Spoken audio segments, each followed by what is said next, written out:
Don't forget to unmute. Hi, Stefan. How are you today? Well, how you doing? Good, good. Thanks. I would, I've argued against all your points. This idea to reduce the risk. Risk is cost plus odds, right? So the cost is very high. But what I want to do is to turn it on you. Like, why would we want to have a wife these days? Sure, that's a great question. So there's a number of reasons as to why you'd want a wife. I mean, there's love, of course, and if you can have love, that's the greatest thing in the world. I don't really need to sell you on that, I'm sure. But there are very practical benefits to a man for to have a wife. So men who are married live on average 5 to 7 years longer. I get there's cause and effect, there's correlation, it's not causation. But when you start to add up enough benefits, it starts to become pretty compelling. So you got a 5 to 7 year extension in your lifespan, which is very significant. You have better mental health. You have lowest levels of stress and cortisol. You have greater financial success and this is just marriage. Kids is a whole other issue, right? So in terms of physical, mental, financial health, longevity, peace of mind, happiness, and so on, men do significantly better when they're married than when they're single, which is exactly what you'd expect. You'd expect nature to have programmed us to get benefits from something like marriage. Now, of course, there are risks. Naturally, you could end up marrying some total horrible shrew. As the Bible says, it's better to live in the corner of a roof than in a house with a quarrelsome woman. So you could, but there's ways that you can vet that. There's ways you can check that. And of course, I've done work for the last 20 years talking to thousands of people about their relationships, telling them how to avoid the red flags. Everyone tells you everything they need to know about them in the first minute. Honestly, I'm not kidding about that. And so we've unfortunately been raised to not see these red flags, which of course is, predatory people are in charge of the world. And so the lions don't teach the zebras how to identify lions. So predatory people don't teach you how to identify their fellow predators. So a lot of men walk blind into the estrogen death traps of vagina dentata. So I would say that you assess the risk. The benefits are enormous, and it's well worth it statistically. Can I push back on the benefits though? Because I think all the stats you quoted are based on a society that wasn't quite nearly as close as the levels of people living alone and being fine with that as we see in modernity, especially with the millennials generation forward. So I don't think you can just say. So number one, those statistics, we would have to look into it. I'm pretty sure those studies are shaky at best. Sorry, and what do you But mean by shaky? Shaky at best is a judgment, and yeah. So what I mean is, but that's a you asked the prejudice, right? question. No, hang on. So that's a clear prejudice, right? I'm not saying you're wrong, but to dismiss, pretty well researched stuff just because you don't like it is not intellectually responsible, right? No, okay, which is what you just did. What I said is what we should look into the No, statistics, you and said and I'm no, pretty hang on, sure. hang on, And hang on. You said the statistics are shaky at best. How do you know? yeah, because I've seen, the studies about happiness, for instance, reported happiness is, a shaky at best type of measurement.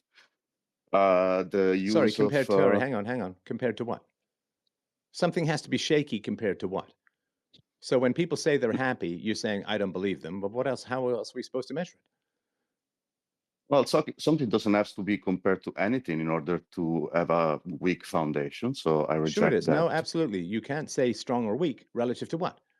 Is a man strong relative, like is an Iron Man strong? Yeah. Is he No, strong we're relative not to a, talking. no, We're I'm not still talking talking. about I'm still stuff. talking. I'm still talking. Is a strong man strong relative to a giant tractor? No. Is he strong relative to a locomotive? Yeah. Is he strong relative to a weak man? Sure. So yes, all comparative measures require a standard. So if you're going to say this is shaky at best, it is compared to what? You're saying it falls short in some matter.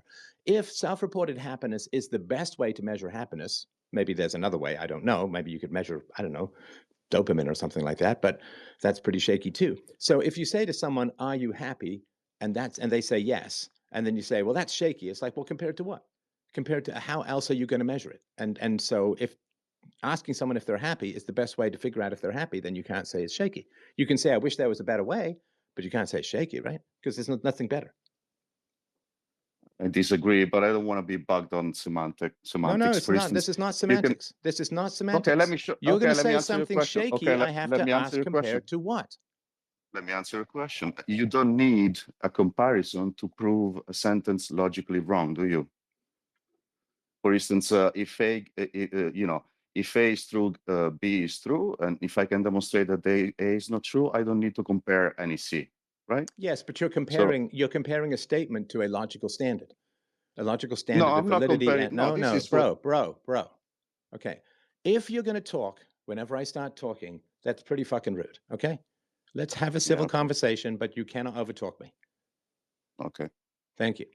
So if you say, well, this logical statement doesn't need to be compared to anything in order to be proven false, well, it's being compared to a consistent and valid logical statement. So if I say Socrates is a man, all men are mortal, Socrates is a man, therefore Socrates is mortal, yeah, I don't have to go around the world empirically testing that, but I am comparing that statement to a standard of logical consistency and validity. So even saying something is true is comparing it to something which is not true. All statements of truth or accuracy require a standard. Yeah. Okay. Can I talk? Okay. So, for instance, if we look at self-reported happiness surveys in other areas, because I'm not aware of a possible comparison within the same area, right? In other areas, self-reported surveys are all over the place. Some surveys show that men and women are happiest in marriage. Some surveys show that the happiest are the single men or the single women. With some surveys shows that the single women that never had a kid were the happiest, and some show that they are not. So Okay, a so lot of happiness. people, Okay, a I lot. understand that. I'm Sorry to still interrupt. talking. I'm Go still ahead. Yeah, talking. go ahead. And it's your show, so I also want to be respectful. But I wanted to add that if you, for instance, then look at the use of anxiolytic medicine and things like that, then this is something you could compare it to. But I'm not aware of any study of that sort on single men, right? So. Okay, that's valid. I mean, I haven't looked into every possible reporting of happiness, and I haven't looked into those methodologies. So happiness was just one of the things that I mentioned, and it was actually a fairly minor one, which is fine. So let's look at this. Let's look at the financial benefits. Married men often benefit from combining incomes with their spouse, which can lead to greater financial stability, shared expenses, and so on. Studies suggest married men have higher household wealth than single men. A 2017 analysis showed married couples accumulated about 4 times the wealth of never married individuals by retirement age. 4 times the wealth. Now that's objective, right? Because that's a measure of wealth. Now, I don't know if they're going into people's bank accounts or it's self-reported or whatever, but I don't know if they're doing tax returns or something like that. A 27 analysis, married couples 4 times the wealth of never married individuals. In some countries like the US, married couples filing jointly may benefit from tax breaks and so on. Married men tend to earn more than single men, a phenomenon called the marriage wage premium. A 2019 study estimates married men earn 10 to 20% more than their unmarried counterparts. Increased motivation, stability, employer biases, whatever it is. Marriage often provides access to spousal benefits like Social Security or pensions, and shared savings can lead to more robust retirement plans. Married men may access better health insurance through a spouse's plan, and so on. Married men tend to live longer than single men. A 2019 study found men have a lower mortality risk with life expectancy gaps of about 7 to 10 years compared to never married or divorced men, likely due to social support and healthier behaviors. Better mental health. Marriage often provides emotional support, reducing risks of depression and anxiety. A 2018 study showed married men report lower stress levels and higher life satisfaction than single men, partly due to companionship and emotional stability. Healthier behaviors. Married men are more likely to adopt healthier lifestyles, such as regular doctor visits, better diet, and less risky behaviors. They cut down on drinking and smoking. A 2020 study noted married men are less likely to engage in substance abuse compared to single men. A spouse often acts as a primary support system, helping men cope with stress. Research indicates married men have lower cortisol levels, stress hormones, than single men, contributing to better overall health. So lower cortisol levels is an objective measure of the stress hormones in your body, so that's not subjective. Lower risk of chronic disease. Married men have lower rates of heart disease, diabetes, and other chronic conditions. A 2017 study linked marriage to a 12% lower risk of these kinds of issues.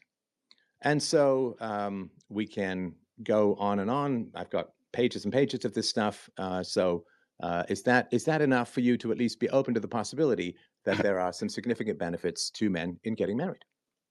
I'm open to the possibility, otherwise I wouldn't have asked, but I don't find those convincing, and I can tell you why. Okay. Number one, none of the things you mentioned, and you mentioned a few, are a problem as far as I'm aware. Like men and single men specifically don't have a problem of, you know, uh, uh, uh, stress and anxiety to the levels that women have, as far as I'm aware. I'm not comparing men to women, though. No, but so why don't we you have to make a comparison. Listen, I'm going to interrupt you because I'm going to interrupt you because you're straw manning me. You're moving the goalposts and you're not responding to what I just said. You're saying, well, but single men are less stressed than women. That's not what I'm talking about. So why don't you address the that's points not what that I'm I've talking made? about. That's not what I'm talking about. What I'm talking about is that no, I was driving to the point that none of these issues are a problem for men. Single men don't need to earn more money, and they can spend the money they earn for themselves. Married men need to earn more money. I accept the fact that they make more money, but they don't spend that money. So it's not liberating. It's not empowering at all. It's enslaving. So how is it? Hang on. So how is it then that married men end up with 4 times the assets of single men? Because they make money, and they make money, they put it aside, they invest it for their family and their kids. I thought you said they spend it all. No, the opposite. They don't spend it. The single men spend it for themselves, which is empowering. So you're saying that single men spend more money than married men? No, listen. The married men make more money, and I accept that, but they don't spend it. Single men make less money because they don't need as much money for themselves. They make the money they need for themselves, and they spend it for themselves. It's much more empowering. So it's not a plus. It's not a positive. And have you yourself ever been married? I've got close to it, but I've never been married. Okay. I mean, as a married man, I can just tell you that you spend more money as a married man because you have a household to take care of. That's my point. I'm not sure. Yeah. Oh, so married men spend more and also save more than single men. No, they don't spend it. This is just propaganda. This is just nonsense and propaganda because you're just contradicting yourself all over the place. No, you haven't followed. Once again, married men make more money, but they don't spend it for themselves. Oh, so they do spend more money than single men? Yeah, for the family, not for themselves. So it's not empowering. But they still end up with 4 times the assets of single men. Yeah, because they make more money, they put it aside for the family, not for themselves. Okay. So they still end up wealthier. For the family, not for themselves. Well, no, because by the time you retire, like you don't spend money on your family your whole life. Right? It's just for the 20 years that you're raising your kids, right? So when you get older, you have a lot more money and you can enjoy your retirement a lot better as a married man. As a man, you want to leave something to your people, right? Or not? Well, I mean, but you have that choice, right? So you're going to have more money. You can enjoy your retirement more. You also get better benefits, better tax breaks, and so on. So is it my understanding that every piece of data that I have provided you disbelieve in, that there's 0 benefits to a man to get married? I don't disbelieve it. I believe you. So you accept that there are some. So you accept that there are some benefits to men to get married. I don't see those as benefits, though. Sorry, lower stress levels, better health, and 7 to 10 years more life is not a benefit. 7 years more senile life is not that good of a benefit if you spend your life being a slave. What a goalpost mover you are. Well, everyone who's old is senile, don't you know? How is this moving the goalpost? Oh my God, that's fantastic. How is this moving the goalpost? I'm addressing exactly. You're so full of shit, your eyes are brown, man. People like to live longer. People like to live longer. People like to live longer. An additional 7 to 10 years of life is a benefit to people, which is why they don't kill themselves when they get older and why they strive to get better when they get sick. So, but no, everyone in your world, everyone who's older is senile. Listen to this. And therefore, there's no value in living longer. Listen to this question. Would you rather live 40 years being owner of your life and do whatever you want? Or would you rather live 47 years but you have to work, 8 to 10 hours a day to provide for your family. I'm not sure what you're asking me. Would you rather live 40 years and, do what you want for yourself and, take care of yourself and do the thing that you want for you? Or would you like to live 47 years and have no freedom to do what you want for yourself? But what I want is a wife and children. What are you talking about? Yeah, That but is what I want. that's not the point I'm asking. I'm asking No, on the you are life asking me. You're expansion. saying to me, would you rather have a No, selfish life where it's you're only moving the about me and I goalpost. don't have to care about anybody and I can just do whatever the fuck I want without giving a shit about anyone else? That's an isolated life. It's an inhuman life. We are social animals. And of course, But if your parents had been that selfish, I'd be talking to dead air, which I'm actually kind of talking to a half-dead brain, but I'd be talking to dead air because if your parents were as selfish as you are, you wouldn't be here to have all of this hedonism and be there just for you and just to be selfish and it's all about you. If your parents had had okay. your mindset, you wouldn't even be here. So you can't even universalize the way you think without ceasing to exist. It's pathetic. Okay, so you're moving the goalpost. I'm talking about extension of life. Now you're putting in another thing, which is the value of creating more life. No, Okay, you said that's to me, another argument which I would I can rather, address. you asked me, would I rather have a life where I got to do whatever I wanted and it would be shorter, or a life where I didn't get to do what I wanted and it would be longer? But I get, as a guy who loves being a husband and loves being a father, I get both. I get a life that I Okay. want, and I get better mental health, I get better physical health, I get better financial health, I get love, I Okay. get companionship, I get support, get to live with my best friend and we have the most amazing time together. So I get to be 47 years and I get to do everything I want. So it's a false dichotomy to say, well, Steph, if you don't do anything you want, you can live less long, but you'll be happier. No, It's like, no, I get both the longevity and the happiness. So that's a total win. no. What I just proved is that there is no value in a longer life if the life is not what you wanted. So we are But moving to it a is what I different want. top. But We are moving to a you asked me, no, exactly, exactly, you asked exactly. me directly. You asked me directly, Steph, if you get what you want, then you're alone, right? Because you'd rather 40 years, you just do anything you want for yourself. But what I want is to be a husband, to be in love, to be a Yes, father, to have make love with my best friend 5 times a week and have absolutely a wonderful life. That's what I want. So it's a false yes. dichotomy to say, Steph, if you're married, you're just not doing what you want. You're not getting what you want. I'm getting exactly what I want. And I get the 7 to 10 years extra life and the better financial, psychological, and physical health. So that's a total win. Okay, that's your case. What I'm saying is You asked the me my seven, even case, bro. You asked me my case. You can't say, Steph, y- here's your choice. And I say, well, this is how I, oh, I'm not, don't mean you. You asked me directly. Come on. what I'm saying is that you, even in your case, the 7 years don't do is not a big difference if you do what you want with your life. If you live 40 years and you do what you want with your life, what you want is a family and having sex with your best friend, that's good. You do it for 47 years, for 40 years, not that big of a difference, right? So a 7 year lifespan is not a It's more 7 to 10 important. years is not a big difference. It's more important to do what you want in your life, not 7 more years out of 60 to 70 that we all hopefully live, Right. right? So are there benefits So to a man? Are there any benefits to a man to get married in terms of just practical outcomes, all the data and studies that I cited? Are there any benefits that you would accept to a man for getting married?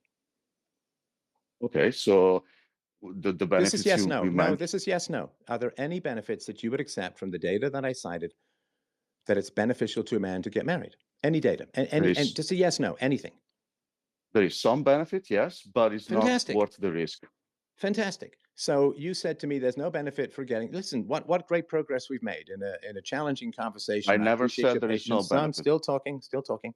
So you said there's no benefit to a man to get married, and now you're accepting there are benefits to a man to get married. That's fantastic. I always said the risk is not worth it.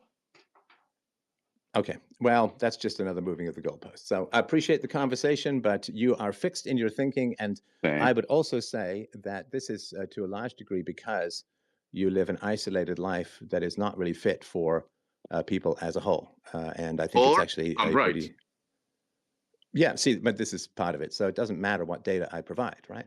It doesn't matter what data I provide. It He does. just wants to do his own thing. And listen, if you are so constituted for whatever reason, right? If you're so constituted, I'm not trying to change his mind. I'm just trying to deal with facts. If you're so constituted that for you to have happiness that involves other people's happiness, because that's what love is really. Love is when the happiness of those around you is central to your own happiness, and your happiness is central to their happiness. So if you're so constituted or you're surrounded by such trashy and exploitive people that it's a zero sum game or a negative sum game, that you can only become happy by making other people unhappy, or you don't care about their happiness. In other words, if you're a bully, I'm not saying this guy's a bully, but I'm just giving you a theoretical. So if you're so constituted that other people's happiness is not part of your happiness, then sure, it all feels like sacrificing your own happiness in order to make other people happy. You end up unhappy and they end up happy. Of course, the win-win situation, which is a loving, mature, adult, productive relationship, the win-win situation is that my wife's happiness, my daughter's happiness, my friend's happiness, my family's happiness as a whole, the world's happiness as a whole, my happiness is very, very tightly bound into all of those things. I can't be happy if my family is unhappy, right? I mean, obviously, we all make sacrifices. You know, it's not like I'm overjoyed to go to the dentist, but that's so I can be happier later. I love spending time with my daughter. And was there sacrifices? Yeah, I spent 10 years without writing any books because I was heavily involved in parenting. Do I consider that a sacrifice? No, it's not a sacrifice. I'm happier having spent those 10 years with my daughter, or much closer to my daughter, than writing books. I don't consider that a loss at all. Now, if I only focus on the minuses and none of the pluses, which is solipsistic and frankly kind of narcissistic, which is that my happiness, absent anyone else's happiness, is the only thing I'm going to guide my life by, well, then you're going to be alone because nobody's going to want to spend any time with you. No, I mean, I found it fairly unbearable to even be in a conversation because all he wanted to do was win, which is hedonism, as opposed to actually learn something or have a conversation with someone who has a different perspective. So I'm not trying to convince him that he should get married. If he doesn't want to get married, he doesn't want to get married. That's fine. But that simply means that he is in a situation in life where other people's happiness is not part of his happiness.